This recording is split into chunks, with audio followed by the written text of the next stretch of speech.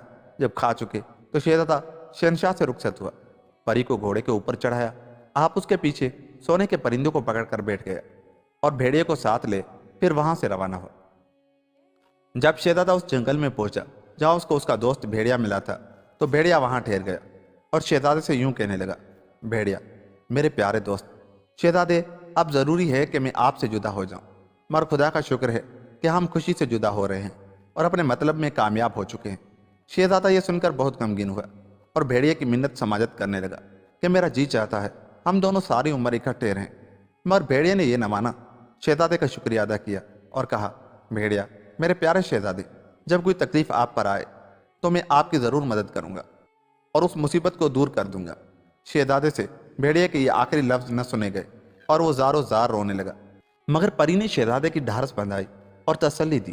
پھر شہزادہ وہاں سے چل دیا۔ اس شہزادے کی تمام خبریں اس کے باپ کو پہلے ہی پہنچ چکی تھی اور اس کو یہ بھی پتہ لگ گیا تھا کہ چھوٹا شہزادہ اپنے ساتھ سونے کا گھوڑا، سمندر کی سنہری پری اور سونے کا پرندہ لا رہا ہے۔ اس کے دو بڑے بھائی واپس آ گئے تھے اور دونوں اپنے چھوٹے بھائی سے جلتے تھے کہ اس کی قسمت ایسی اچھی ہے کہ یہ ہمارے سونے کے سیب کا چور، سونے کا پرندہ، سونے کا گھوڑا اور سمندر کی سنہری پری اپنے ساتھ لا رہا ہے۔ اس واسطے وہ چاہتے تھے کہ اپنے چھوٹے بھائی کو یہاں آنے سے پہلے ہی مار ڈالیں۔ سو وہ دونوں راستے کے جنگل میں چھپ گئے۔ جہاں وہ چھپے ہوئے تھے وہاں سے جو شہزادہ گزرا تو اس کے دونوں بڑے بھائی ایک دم اس پر آن پڑے اور چھوٹے بھائی کو مار ڈالا۔ پھر انہوں نے سونے کا پرندہ لیا اور بھاگ گئے۔ بیچاری پری کئی ہفتے تک شہزادے کی لاش پر روتی پیٹتی رہی، پر ایک دن اتفاق سے اچانک ادھر بھیڑیا آ نکلا اور پری سے یوں کہنے لگا، بھیڑیا اے شہزادے کی پیاری پری، اس تمام جنگل میں جتنے پھول اور پتے ہیں وہ اکٹھے کر لے اور ان سے شہزادے کے جسم کو ڈھانپ دے۔ پری نے شہزادے کو پتوں سے ڈھانپ دیا۔ بھیڑیے نے شہزادے پر جا کر سانس لیا تو شہزادہ ایسا دکھائی دینے لگا جیسے سو رہا ہے۔ پھر بھیڑیے نے پری سے کہا کہ اگر تو چاہے تو شہزادے کو جگا سکتی ہے۔ پری یہ سن کر شہزادے سے لپٹ گئی اور اس کے ماتھے کو چوما۔ شہزادہ جاگ اٹھا اور جب اس نے یہ سنا کہ سونے کا گھوڑا اور پرندہ اس کے دو بڑے بھائی لے کر دوڑ گئے تو وہ بہت غمگین ہوا، مگر پھر اس نے اپنے دل میں کہا کہ شکر ہے ابھی میری پیاری پری تو میرے پاس ہے۔ بھیڑیے نے شہزادے کو اور پری کو اپنے اوپر سوار کیا اور شہزادے کی سلطنت میں پہنچا۔ جب یہ تینوں شاہی محل میں پہنچے تو شہزادے کا باپ دوڑا دوڑا آیا اور اپنے بیٹے سے لپٹ گیا، کیونکہ اس نے سمجھ لیا تھا کہ شاید وہ مر گیا ہوگا۔ چھوٹے شہزادے نے پھر اپنے دونوں بھائیوں کے حالات بتائے۔ یہ سنتے ہی بادشاہ کو بڑا غصہ آیا۔ اس نے اپنے دونوں بیٹوں کو بلایا۔ جب وہ دونوں باپ کے پاس آئے تو باپ نے دونوں سے پوچھا کہ تم نے اپنے چھوٹے بھائی کو کیوں مارا؟ دونوں شہزادے، جناب ہم نے صرف سونے کا گھوڑا اور سونے کا پرندہ لینے کے لیے اپنے چھوٹے بھائی کو مارا تھا۔ باپ کو یہ سن کر اتنا غصہ آیا کہ ان دونوں بیٹوں کو دیس نکالا دے دیا اور پھر اس پری اور چھوٹے شہزادے کی آپس میں شادی کرا دی۔ جب شادی ہو چکی تو بھیڑیا سب سے رخصت ہوا اور یہ دونوں آپس میں بڑی خوشی سے زندگی بسر کرتے رہے۔ اس سال کے بعد پھر کبھی سونے کا سیب گم نہیں ہوا۔ پری نے بتایا کہ وہ سیب میرے حکم سے چرایا جاتا تھا، جب میں ہی یہاں آ گئی تو اب کوئی سیب نہ چرائے گا۔ پیارے دوستو، اگر آپ سچے دل سے کسی چیز کو حاصل کرنے کا پکا ارادہ کریں گے جیسا کہ چھوٹے شہزادے نے کیا تھا تو آپ اس کام میں ضرور کامیاب ہوں گے۔ اگر آپ کسی شخص کے ساتھ نیکی کریں گے تو وہ شخص بھی آپ کے ساتھ نیکی کرے گا۔ اس چھوٹے شہزادے نے بھیڑیے کے ساتھ نیکی کی، پھر اس کے بدلے میں بھیڑیا بھی اس کو تکلیفوں سے بچاتا رہا اور اس کے ساتھ نیکی کرتا رہا۔ اور آخر میں آپ کو حضرت علی کا ایک قول بھی بتاتا چلوں کہ حضرت علی نے فرمایا کہ جس کے ساتھ نیکی کرو تو اس کے شر سے ڈرو، کیونکہ نیکی کا بدلہ دینے والا اللہ ہے، لوگ کیا دیں گے۔ سو یوں یہ کہانی ختم ہوئی۔ اگر آپ کو یہ کہانی اچھی لگی تو ملتا ہوں اگلی کہانی کے ساتھ۔ میرے چینل کو سبسکرائب کر دیجئے گا اور بیل آئیکن کو دبا دیجئے گا اور کہانی کو شیئر کر دیجئے گا۔ اللہ نگہباں۔